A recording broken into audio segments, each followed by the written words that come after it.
Des élèves d'un groupe enrichi de 2e secondaire de l'école Saint-Henri, Émilie Régis, leur enseignante, participent à diverses activités organisées par la Maison de la Culture Marie-Huguet afin de souligner le 30e anniversaire de naissance de l'écrivaine Gabrielle Leroy.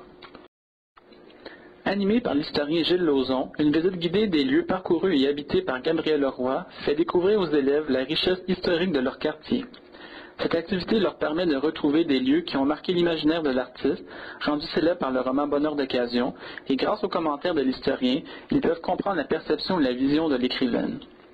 Le bâtiment que vous voyez, il aurait été à votre gauche, à l'autre côté de la rue, à l'emplacement du CLSC, c'était la gare de Saint-Henri.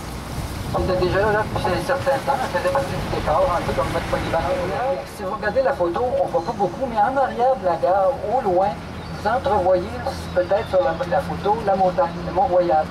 Si vous regardez entre les bâtiments, évidemment les gratte-ciels qu'on voit là-bas, qui étaient très présents à l'époque de Gabrielle Leroy, c'était les grandes usines en briques rouges que vous voyez là-bas.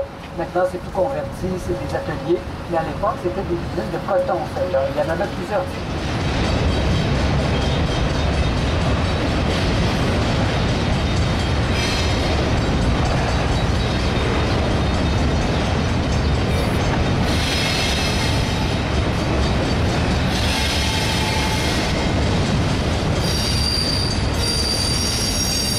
Souvenir que Gabrielle Leroy arrive de l'Ouest canadien, les grandes prairies, des banlieues, l'Europe, ailleurs. Quand elle arrive ici, pour elle, c'est un quartier, c'est quelque chose qui la frappe beaucoup. Des petites maisons en bois, toutes inégales, tout le monde qui était parle sur le balcon, Pour les gens de Saint-Henri, c'est comme la vie du village. Pour Gabrielle Leroy, c'est quelque chose qui est étranger à sa perception des choses. Alors, comme artiste, elle fait de tous ces détails-là quelque chose d'assez dur. Il y a de la dureté, il y a des gens pauvres, il y a des misères, il y a des gens qui trébuchent, il y a des cas comme les Lagarde, mais en général, c'est pas nécessairement la perception de tout le monde. À travers la littérature, la langue transmet une vision du monde, ce monde dans lequel les élèves évoluent, notamment à travers l'appartenance à leur quartier et à leur école secondaire de Saint-Henri.